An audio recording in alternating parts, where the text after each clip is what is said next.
Hello, good morning, everyone. Welcome to our sixth webinar in this series of webinars for the Games project, which today we're going to be looking at how we can work and collaborate with other sports to address shared climate goals. And basically, we're going to be looking at some of the key elements of the Games project, which is a European Union Erasmus Plus funded project, which includes the sports of athletics, biathlon and floorball, to see how we can find common ways to reduce the carbon emissions and decarbonize these three sports and their events.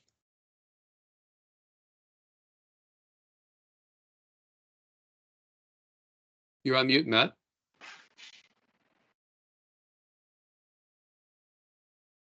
Thanks very much, Bob. This is the sixth time it's happened in 6 webinars. I'll start this again. Hello, everyone. Thank you very much for joining us today for our sixth and final webinar in this series of the Games Project webinars. And today we're going to be looking at how we can work together and collaborate with other sports to address shared climate goals. And basically, we'll be looking at this in the context of the Games Erasmus Plus funded project, which is looking at the sports of athletics, biathlon, and floorball to see how these sports can work together, learn from each other, and decarbonize and reduce the carbon emissions related to their sports. We've got a panel of 4 guests today from 4 of the key partners in the project. The 3 sports partners represented here by Bob Ramczak, who's the head of sustainability at World Athletics. Rika Rakic is the head of sustainability at the International Biathlon Union. Tara Kalster is a sales coordinator at the International Floorball Federation. And representing the project's technical partner is Tibirio Dadi, who is the associate professor of the Santana School of Advanced Studies. Now, this project has been going for around just over 2 years now. It started in June 2022, so almost exactly 2 years ago now. And the basic aim of the project is to see how sports events and sports can decarbonize and reduce the impact on climate change. There are 6 partners, 4 of which I've introduced already. We've got World Athletics, the International Floorball Federation, and the International Biathlon Union. The Swedish Floorball Federation is also a sports partner in the project. My name is Matt Campelli, and I represent Touchline, which is the dissemination partner, and I'll be guiding you through the webinar today. Santana is obviously the technical partner as well. Now, today we'll be doing a kind of more of a panel session than a webinar, really. We'll be speaking to the partners about their experiences, and we'll kind of break it down into three areas that I'll go through now. But before we do so, I'll talk to you a little bit about some of the key goals of the project. So the key goal is to kind of decarbonize these sports and look at routes to decarbonisation. But there are 5 main objectives. The first one is to raise awareness and increase the adoption of climate change practices by these key sports actors. And what we'll talk about in the very first part of the webinar today is the analysis of climate change governance and management models adopted by the 3 sports. During the project, the technical partner supported the sports with strategic objectives, programs, frameworks aimed at mitigating carbon and greenhouse gas emissions. And then 2 other aspects of the project. One of them is one of the things we're doing today, which is the webinar, which is around face-to-face and online training modules to improve environmental knowledge and awareness. And of course, when it comes to sport, it's all about leveraging the popularity of athletics, biathlon, and floorball. So we'll break this down into 3 parts this webinar today. The first part will be looking at governance roadmaps that were created for the 3 sports partners at the very start of the project. Then we'll be looking at the operational side, so the site visits at different athletics, biathlon and floorball events, where areas of good practice were identified, but also areas of improvement.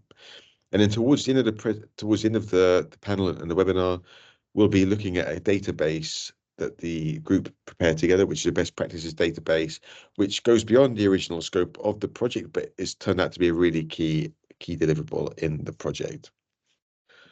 So part 1, we're talking about the governance roadmap. So just to give you a little bit of context, I'll be taking these slides down soon and we'll go to a panel type discussion. So the project kicked off in June 2022, and governance as well as operations was a key part of the project. At the very beginning, this was exploring how climate change mitigation had been built into the governance within the 3 sports we'll talk about today. And mainly this whole process was looking at interviews and a review of the current governance structure and processes.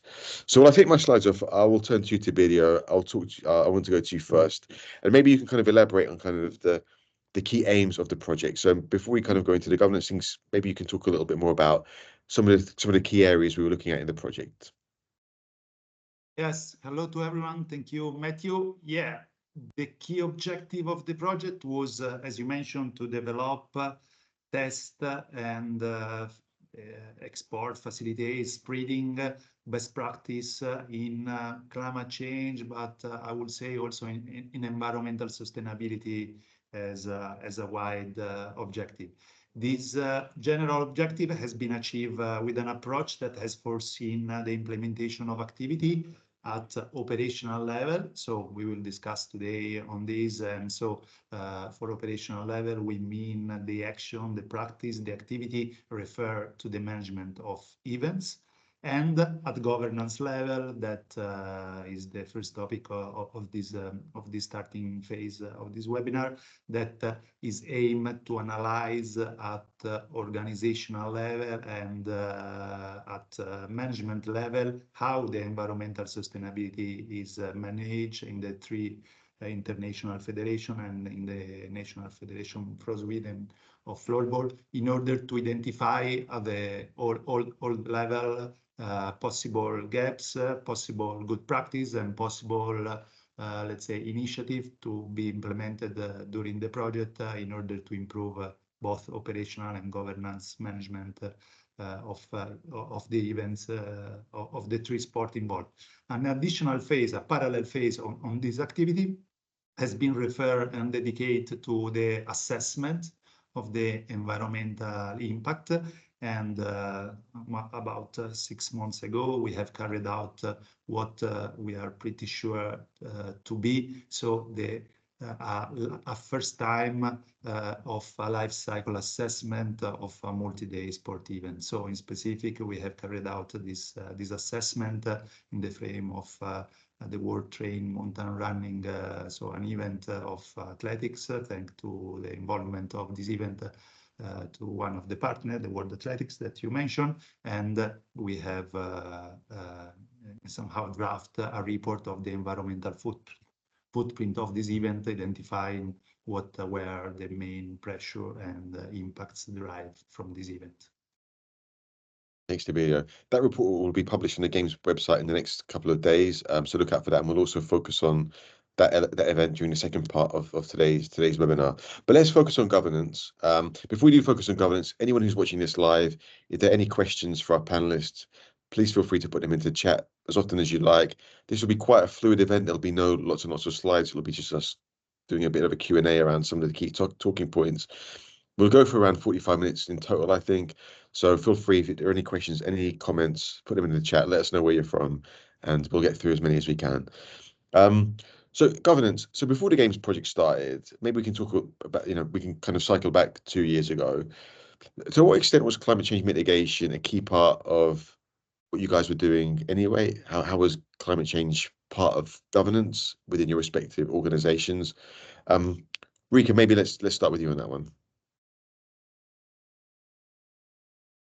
Thank you, Matt. Hello, everyone. So maybe from the perspective of the International Biathlon Union, we obviously have a strategy that's now 4 years old. It was approved, or the work for that started more than 4 years ago. It was approved in September 2020. So when this project started, we were almost already 2 years into implementing this strategy. But what I think is very insightful product or help that we got from this project was that we had a kind of way of evaluating how well we had implemented the implementation of that strategy within our structures. Through the process, governance tends to be one of those things that really kind of intangible for many people. It's a concept that is not always really elaborated on.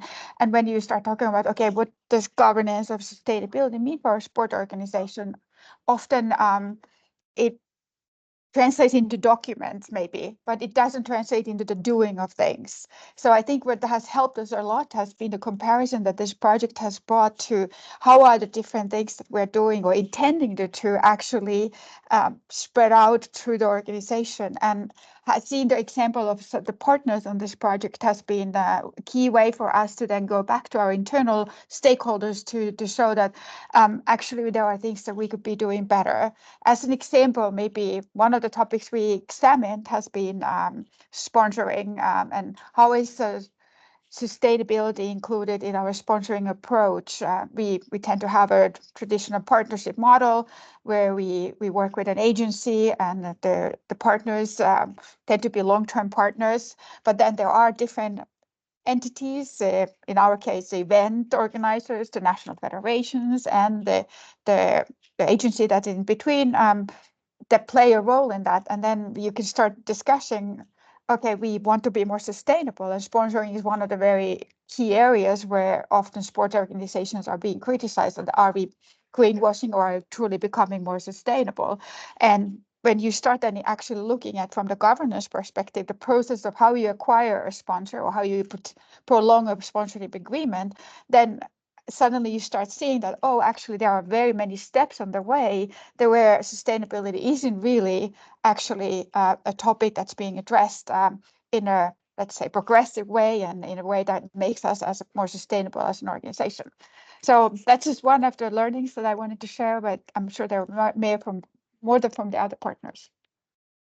Yeah, thanks, Ricky. That's a really interesting point about looking at the practical aspect of governance and looking at things like sponsorship as like a kind of follow-up to that kind of governance conversation. Bob, let's start with you as well, because I think your kind of journey started around the same time as Rika's, more or less. You had a sustainability strategy in place from about 2020, I believe, as well. So tell us a little bit about the state of play before you joined the Games project. Yeah, sure. Our experience was very similar to what Rika just mentioned. Our strategy was implemented, was approved in April of 2020. That was followed by COVID, which of course slowed everyone down, not just myself, pretty much everyone on the screen here and many others. But yeah, the development, the implementation, very, very similar. And what was really helpful, I think, to me, just kind of jumping ahead to our involvement in games, was that our involvement in the project coincided with two other very big projects for World Athletics alongside our strategy. First was the implementation and development of our own standard, which we're calling our Athletics for a Better World standard, which we've been working on now for for the better part of almost 3 years, which is an evaluation tool that we put in place to measure and evaluate how our events, how the events we own and the events we license, implement sustainability and embed sustainability into the delivery of their events. And also at the same time, we were going through the ISO 2012-1 certification process as well. So all of these kind of fed into each other, and it was really good, just kind of what Rika brought up as well. Those practical aspects of really putting this into place, we found really, really helpful. And a lot of what the interview process we did through the Games project and some of the other practical applications have been really helpful to us as well. Yeah, we'll talk about the interview process when I come back to Tabea very shortly. But Tero, let's talk about your story a little bit. When you joined the Games project a couple of years ago, where was the International Floorball Federation at with sustainability, particularly around governance? Well, thanks, Matt. Well, first of all, we had our new strategy approved at the end of 2020, so we were just starting to implement our new strategy. Sustainability obviously being a part of it. I have to highlight here, as part of this project, I really had the privilege of working with you guys, as your IBU and World Athletics are much bigger organizations than we are, and they have dedicated resources for this for the sustainability altogether. So we have extremely limited resources within floorball, be it the IFF or the Swedish Federation. So this kind of segues me to what the project has brought to us, is that really looking at organizations that are much further in the process, have a lot more things documented, so has given us a lot of insight into how to do these things regarding sustainability, how to go not only defining the requirements that we want for our event organizers, but also going further into how to measure them as well. So we were at the early steps, I would say, when we entered this project. So it has brought us a lot of insight, and especially when we started with the interviews and kind of getting the status quo of where we are in terms of governance as an organization has been quite eye-opening, and then of course moving forward in the project, that we find the steps that we need to do moving forward has helped us a lot. Tiberio, you did the interviews with the sports partners to understand to what extent sustainability and climate was part of the governance. What were you looking for in terms of leadership and in terms of good practice around governance? And also maybe the distinguishing between the four partners, because Teddo mentioned we have four organizations of different sizes. Were there any kind of common areas of good practice you were looking for? Yeah, first I will start why we were looking for. So when we designed together with you the project before the submission, we include this part of governance because we observe a need. So looking at what was happening in the field of environmental sustainability in sport, we notice how sport organization, club federations were more, let's say, easier to approach, to start to work on operational action. So waste separation, reduction of or conceivment of recycled equipment or food and beverage and so on, while the aspect of the governance of the organizational part were less developed. So in somehow we include this part in the project also to respond to this aspect. As you mentioned, how we did and how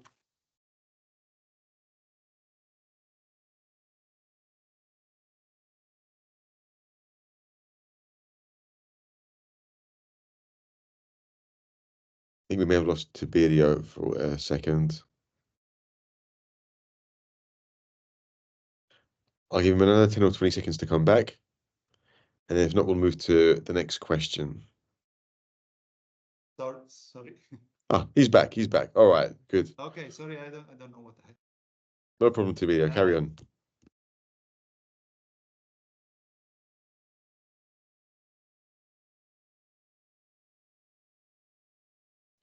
All right. Seems to be there's having some technical faults. So we'll come back to him when he comes back because he was just really talking about the interview process. But maybe we can stay on the same theme because obviously your organizations were going through the interview process. What kind of profiles within the organization did Santana and Tiberio, who are they talking to within the organizations? And what did you learn through the interview process about your own operations from a sustainability point of view? And maybe we'll go sort of back clockwise the other way. So Teddo, let's start with you on that one and we'll come back to Rika and Bob afterwards. Yeah. Thanks, Matt. So the interviews is basically trying to interview all departments within the organization. So going through events management, communications, sales, and throughout the organization to get all the different perspectives regarding sustainability. So that was obviously really, really helpful because you're kind of in the whirlwind of your everyday works. You kind of lose sight of things that are important maybe to the other departments. So that was a very, very good approach. What was the other question? Sorry. Yeah, just how the interview process kind of went through and what you learned as an organization about where you were through that process. Oh, okay. Yeah. So, yeah, Santana is very, very organized. They kind of booked for every department the interviews and went through the basic set of questions. So we get the same questions throughout all the departments. And then there was a holistic report that kind of summarized everything for all the organizations that were involved in the process. So we, of course, then saw where we need to improve, where we are on an okay level, and most importantly, of course, then we saw where we need to improve and what we still need to work on. So that's the most important part. Like I already said in my earlier part, that as part of the project, we needed to define the goals within the project that where we want to go in the future. So very, very insightful, I have to say. Rika, what did you learn from the process? Tiberio, sorry, I see you're back. We'll come back to you very shortly. In just 1 minute, I'll go to Rika and Bob, and then we'll come back to you. Rika.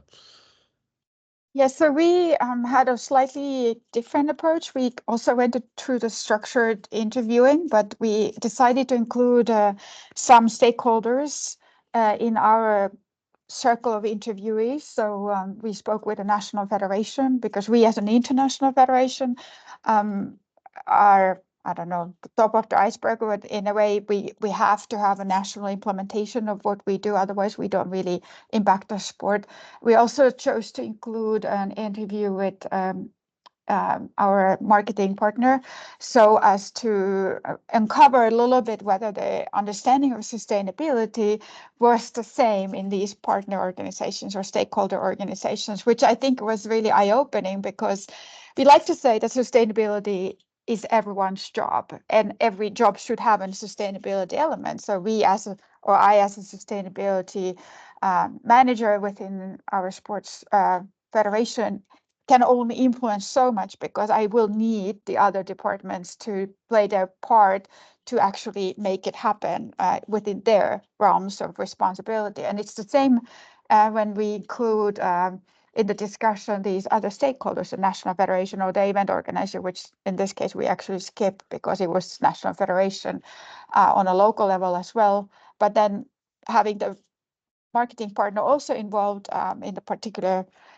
focus area of sponsoring was really good to see that we didn't quite actually have the same understanding of how much we can influence the process, and at what point in time should that kind of influence be exerted. So we found that there are different parts in our own policy setting that we can change, which come to in the case of sponsoring, very much to the event series. So what are the requirements we are putting on the event hosts for sponsoring acquisition?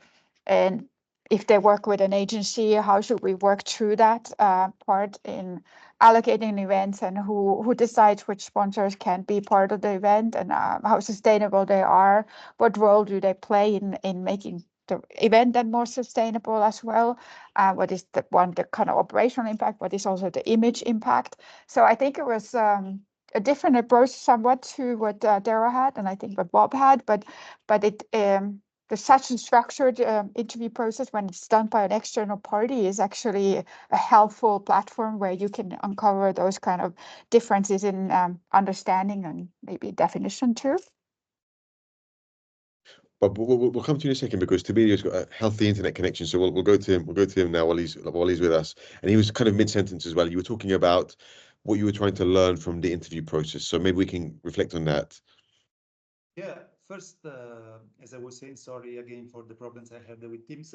The approach that we had is to interview a wide spectrum of managers, so not only sustainability manager that are present today, but also a human resource manager, communication manager, partner and sales manager, in order to understand in a horizontal way how the topic environmental sustainability was approached, and how were also possible ideas or awareness or connection with the activity that can be implemented by all the manager. Doing that, consider that during the project we have interviewed 19 different managers with the interviews of around 1 hour or something, also more. So at the end we have collected a lot of information from 3 different federation associate, from 4 different federation associated with 3 different sports. So also the capacity and capability of the project to get some peculiarities of different sports, also in the organizational and management point of view. Then what we have done in doing this interview, we have developed an interview protocol in order to make similar or same question to different let's say organization, to the same manager, in order also to facilitate the cross-fertilization, let's say, in somehow, or however the triangulation of the data that we have collected. And so at the end of this process, what we have done is to identify good practice and also points that could be improved in terms of governance, also based not only on a certain weakness, but based on the interest of the different federation on certain topic of governance. So, for example, apart from the sponsor that has been already mentioned, one of the topics that has emerged has been the green procurement in specific focus on bidding process. So the topic of how to make greener the bidding process, and especially how after the selection of the local organizer committee in the frame of the bidding process, how to monitor the activity of this organizer in terms of compliance with what has been declared in the frame of the proposal that he apply in the bidding process. So this is a topic that we observe how, while the bidding process was more or less developed in the different international federation, the second part, the monitoring process, was a possible topic to discuss and to develop together in the frame of the project, take into account after this assessment each of the three sports, so each international federation and the Swedish Floorball Federation together with the international federation has selected also based on the results of this assessment, has selected three governance actions to test, and the testing phase are still ongoing. They are developing this activity. Or another topic that has emerged is the topic of the monitoring of environmental performance, especially in the frame of a situation where clearly the international federation, when they have the organizer in the middle between the event, let's say, at that organization, is not always so easy to collect key performance indicator, to make a systematic assessment, to do benchmarking between an event and another if they are comparable. We hear there are carbon footprint, environmental footprint methods, but also specific environmental key performance indicator can be developed in order to monitor. This was another topic. Naturally, I don't want to take too much time, but also other topics like the definition of roles and responsibilities, how the organization manage the environmental skills, or the training, the awareness raising, the capacity building of their employee or the employee or the organizer, or the topic of green procurement beyond the bidding process, so for products or service of the event or of the federation.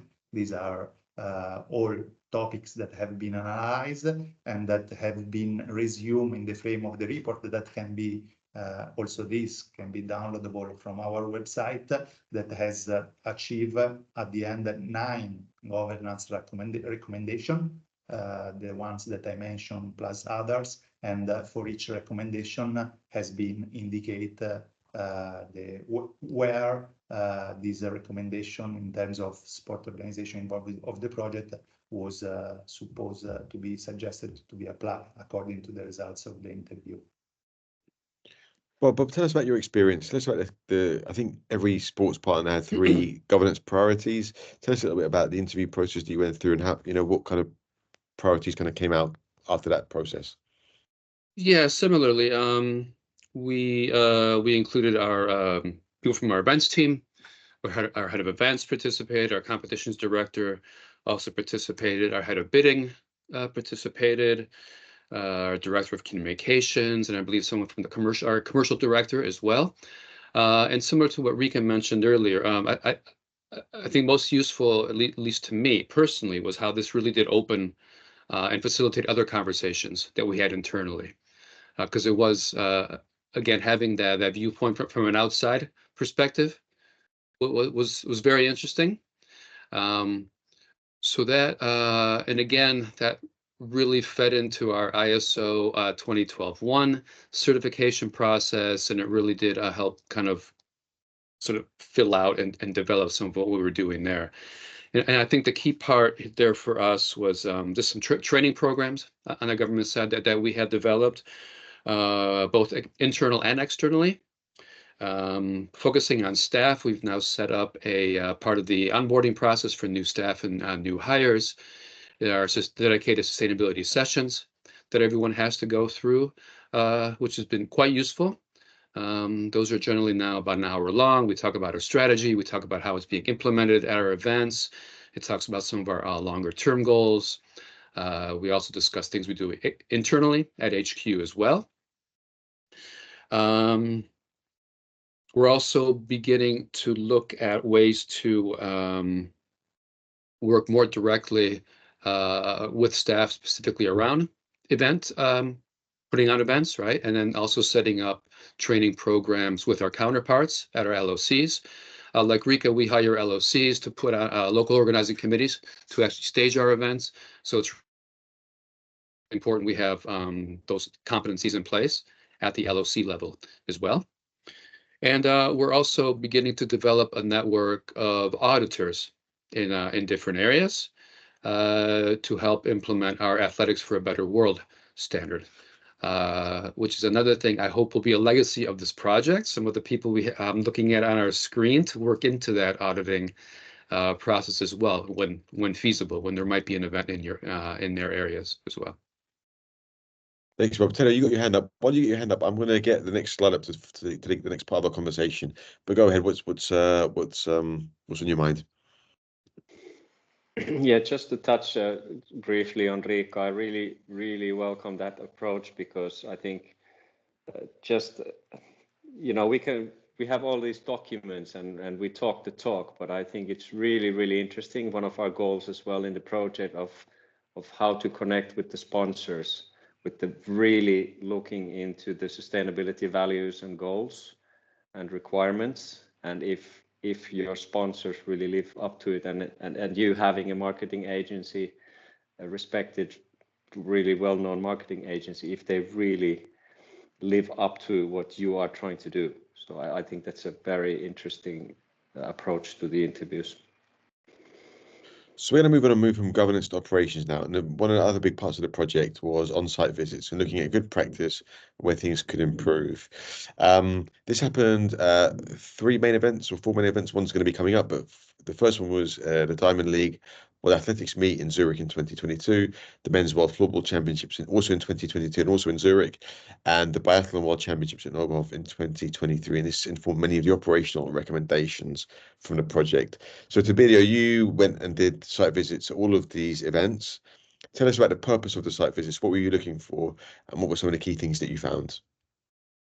So the purposes were similar to the governance assessment. If the governance assessment was aimed to understand the strengths and weakness in governance point of view, this, on the contrary, was to make us more aware of what are the key aspects to be managed from an operational point of view in this event, and also try to identify what were the possible good practice to be valorized in the frame of the following phase, and the following topic also of this webinar refer to the best practice collection in the frame of the project. And let's say that during this on-site visit that have been a sort of environmental audit of the event, we have visited all the facility. We have visited not only the facility, the venues where the sport were taking place, but also the hotels where the athletes stay and so on. And we have drafted again a report where we have identified some strengths and some weakness in terms of operational event. For example, we have identified very interesting practice in terms of mobility, like combo ticket, or like all the sport select the hotels very close to the venues in order to reduce, let's say, the mobility of staff and athletes that going from hotel to the venue, while we have identified also some improvement opportunities that we have then discussed during the project in order to understand how to manage this aspect. For example, we have observed that in some event there were distribution of gadgets, and quite a lot. So we were discussing how and why are really important this distribution. We know that, okay, some are linked also with the sponsor activity and so on, but clearly is a materials consumption that in terms of the carbon footprint scope 3 has it's defined could have some contributes. Well, but you were the first up with a site visit. I think the first one happened in September 2022 at the Zurich Diamond League. What did you learn from the process? What was your experience? Well, we picked the Diamond League. That was a Diamond League final. And for those not familiar with the Diamond League setup, it's the group of 14 of the premier one-day events that we have in our sport. That was the final. It took place in Zurich, which is also one of the better examples we have in our sport around sustainability. They've been something they've been working with for since I believe 2007 or 2008. So they had some experiences to share. It was also a good example because you have the traditional in-stadium event, all of the various disciplines happening in the stadium in Zurich, but they also had it was a 2-day event, and the first day was a temporary venue that was set up in the city center, which is also a growing trend in our sport to kind of take athletics out to the people, so to say, right? So to speak. So you had a pole vault competition, a high jump competition in a park where fans are really close. They can really see the action. There was a track that was built there for a 5,000-meter race as well. So that was a really good opportunity to see sort of both sides of this, what happens in the stadium and what also happens outside of the stadium. And also as a Diamond League final, that meant that all of the organizers of each of the events were also in attendance. So we had a seminar, a panel discussion, which both Tiberio and yourself participated in, which I found really useful. We had some really good conversations. Really, a lot of the conversations started around the Diamond League and some of their sustainability objectives and ambitions from that event. So we identified, which I knew we would, a lot of good practices, and I knew and Tiberio and his team also picked up on things that were that could be improved, and then we've kind of built on that now to share a lot of those things among a lot of those other competitions. So we're figuring out ways to investigate how to increase, for instance, the number of water refill stations that are available at stadiums, not only for the athletes, but also for the spectators, which of course, are in the tens of thousands of people, right? Some other things that were identified, using these venues and using the events to promote some host city sustainability initiatives, I think are really important. That's a strong part of the partnership. I think that needs to be taken into account. Similarly, using the events to promote sponsor and partnership sustainability initiatives is also really important. And then also, as Tiberio mentioned, the gadget part, it is important. It seems like a small thing, but it is really important. And to open those discussions too was I think, also quite productive as well. Hello, we're going to stay in Zurich because a few months later, Tiberio and Santana were in town again for the World Floorball Championships. I think November 22, I think I'm right in saying, around that sort of time. We're moving from a mainly outdoor event into an indoor arena, slightly different environment. What was your experience of the audit, and what did you learn from it? Well, for us, it was really, really helpful because it was an historic event for us. This was the first event that had publicly announced that they want to achieve climate neutrality. Big promise. But in terms of being historic, that they had worked together with the 2018 championships and created a benchmark calculation of what the CO2 emission output was. And they wanted to cut that in half. So they had created a completely a pioneer event for floorball. And it was really important to get an outside view into how that was actually playing out. So for us, it was really helpful to see what actually was implemented and what worked. And most importantly, of course, getting the learnings of what was not yet on such good level that we can improve on. So we're trying to, or we have been working with the 24 event now and trying to work on the legacy that we got from this on-site visit report to improve on the things that were not on such a good level. At that point, for instance, a listing of sustainable hotels, accommodation that we could then communicate to the teams when they were starting to book their accommodation, and of course also putting that out to the fans and the people arriving, which is the big mass of people that come to the event. And another thing that I could highlight was that we need to improve on raising the awareness of things that people can do. So just bulletins on the Jumbotron, maybe having like sustainability guides in the hallways of the arena and things like this, what we're trying to work on now for the 24 event based on the on-site visit learnings that we had. So yeah, I would say were the biggest things really that we got from that on-site visit. And I have to mention that the IOC just recently published their sustainability case studies, and the Green Goal, which was the initiative was called Green Goal for the 2022 championships, that they actually made this a case study for the IOC. So pretty proud about that, and our Swiss local organizing committee. Congratulations, Tero. That's a fantastic achievement. And actually, talking about the IOC award, that is a very nice segue into Rika, because I think Rika also has a case study, or even 2 or 3 case studies that have been produced recently around sustainability. But Rika, so you were not the last, because the last audit will be coming up for the Swedish Floorball Federation in a few months' time, but you were the third audit to happen. A very different terrain to Bob and Tero. How was the experience for you, and what did you learn from the process? Yes, I think you said it. I think the biggest experience was actually that because we are such a different terrain, then we are in our bubble of winter sport and snow sport, and having the challenges of raising temperatures and the snow. But I think what we found super useful was when Tiberio and his team arrived, and they are not used to being in that environment, so they question things that we kind of probably don't even see anymore or take for granted that that's the way they are. So I think that was the most insightful learning there. And maybe a couple. Could you give us an example? Give us an example. A couple examples. Maybe even one of the things. We happen to have this German event, and Germany, that area of Germany during year is really traditional heartland of biathlon.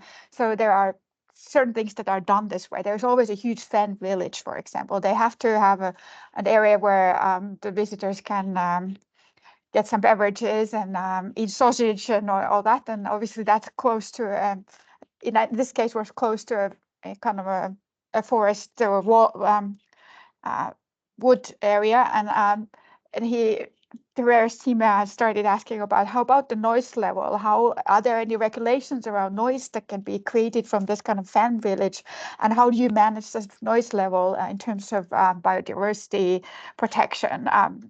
And that was a good thing, because for us it's not natural to have this huge fan park or village, and I don't know. We needed to obviously start checking. Obviously, other permits that we had to actually abide by. How are we measuring this at the during the event? So that was one, and I think the other point that we kind of missed was similar to learning that Tara mentioned about using the different screens and video walls in the event to also to inform the attendees and the fans about your sustainability initiatives, to engage them. And we obviously hadn't really thought that through, and have since already tried to do it better. But one of those things that is easier said than done, as we found in our World Champs this season, because it's also a fine art finding the balance between educational content and entertainment, which is what the fans mostly come for in the sporting terms, obviously.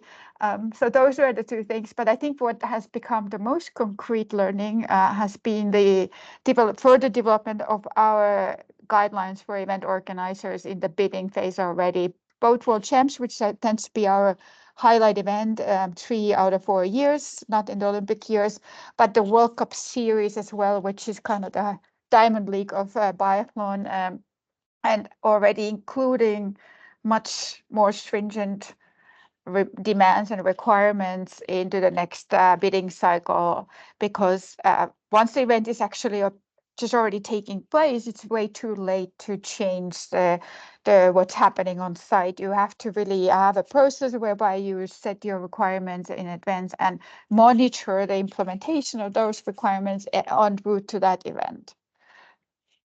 So that's, I think, was what came out of this in the big picture.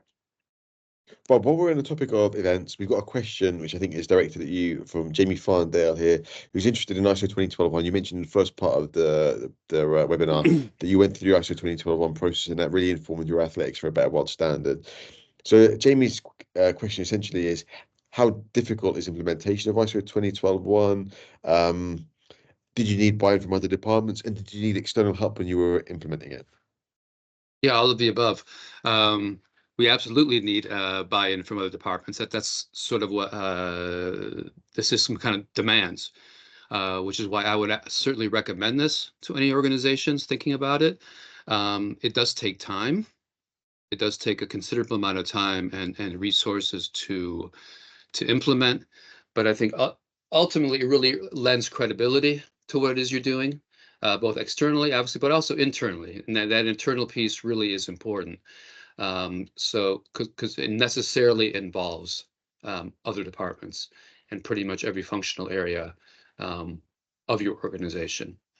Yes, we did work with an outside expert on this who had quite a bit of experience in setting this up, which is obviously very helpful.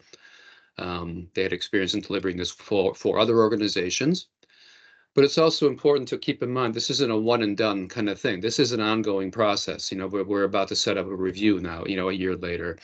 We did an on-site audit with the ISO stand at our World Indoor Championships as well, you know, because it also requires being using an event to see how it's being implemented as well.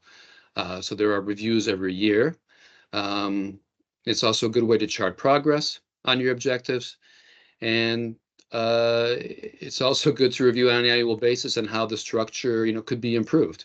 How it there might be some changes required. You might need, well, people can always use more resources, but how to best use resources in this process as well. So I would absolutely recommend this if you have the time to put into it. Great. We'll move on to the third and last part of our webinar now.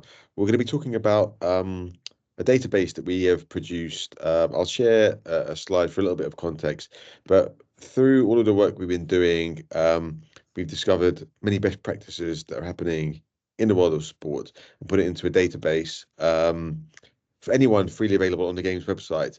And this includes recommendations in the fields of energy, transport, food and beverage, biodiversity, procurement, waste. And although it's not a core deliverable of the project, it's probably quite a key legacy element of the project. Tiberiu, let's go to you first. Why was this database important? And even though it wasn't core to the project, why is it a key legacy of the project, would you say?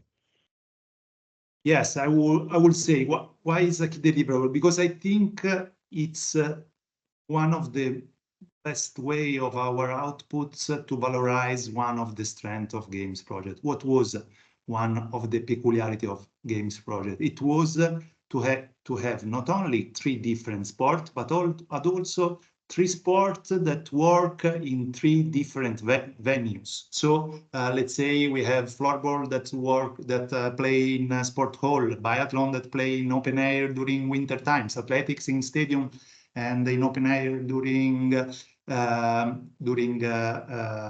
summer times. So we have a quite large diversity with specific practice that can be applied in different venues, and for that reason that can be easily replicate and transferred also in other sport and in other sport that play in similar venue. So the database has been derived from one of the other outputs of our project, the guidelines. We had published a report of guidelines of good practice, where in a PDF we have included 71 different good practice that we have identified in the frame of the topics that you mentioned, but also link with good practice in the governance aspect that we have discussed before. And then we have noticed how these guidelines, first, it was not so easy to consult like a sort of web-based database. And Second, inside the guidelines, we didn't have the opportunity to provide so many details about the practice because, as you can understand, we have tried to keep it short in terms of to make it readable by the readers without providing a report of 300 pages and something like that. So we have discussed with you, and you have agreed to try to transform these guidelines in a easier platform to be easier to be consulted by all sport and by all the people that are interested in checking this practice.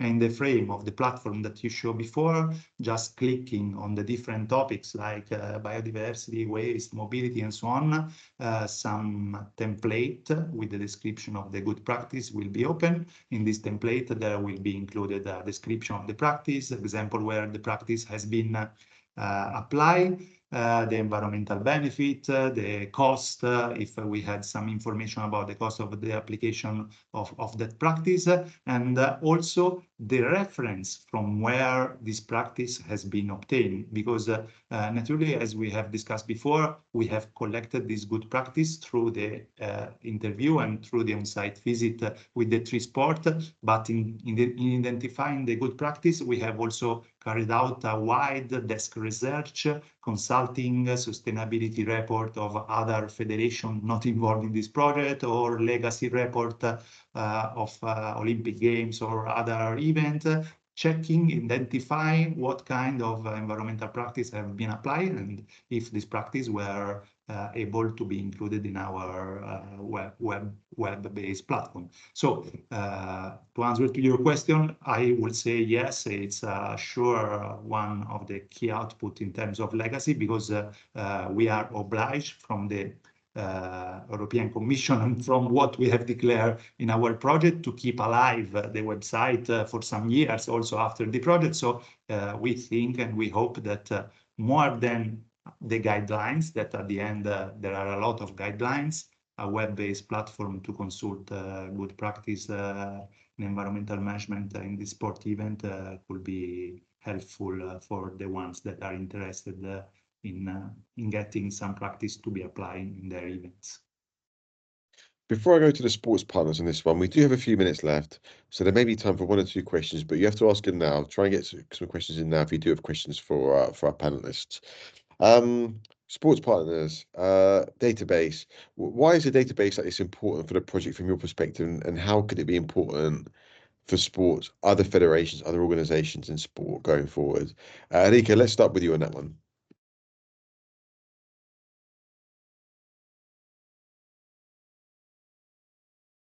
I think you're on mute. Yes, sorry. I think Tara has his hand up. Maybe you should go to him first.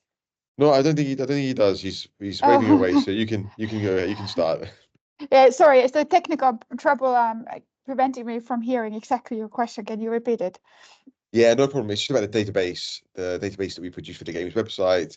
Why is it important from a sports partner's perspective? Why, how important could this resource be for the wider sports industry, do you think? I think the main reason for us putting the extra effort, as Tiberi mentioned, into creating that database has been that we don't want everyone reinventing the wheel. We have now already reached a certain level. I think we don't have time to waste. We are behind our global goals, so we should just get to work and not repeat anyone's mistakes. So I think this is our contribution to just making sure that the sports industry as a whole kind of hits the ground running and gets busy with concrete action and activities. And I think that's what we have tried to share here, is a lot of tried and tested practices that work. Obviously can always be further improved, and I think that's what we will see in the future, is that we have done this once or twice, then we can always do it better. But we definitely wanted to help get everyone on board now and get to work. Tero. Yeah, couldn't agree more what Rika said there. So I know from experience that this whole sustainability thing, or environmental sustainability, is an overwhelming, huge like topic altogether. So with this work of screening, I don't remember how many best practices we went through, but having these, we identified the good ones, and especially with this graphic user interface that you don't have to browse through tens and hundreds of PDF documents. You can just like hover over the map and choose the area what you feel is important for you, and then click further into the specific case or the practices. So I'm totally in sync with what Riikka said there, and it's to help overcome maybe this overwhelming topic and just try to go into the already well identified best practices for everyone. Bob. Yeah, similar. I don't really have much to add.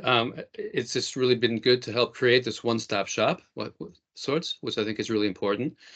And we have a few months left, so hopefully we can add a few more items to it as well before we wrap up the project.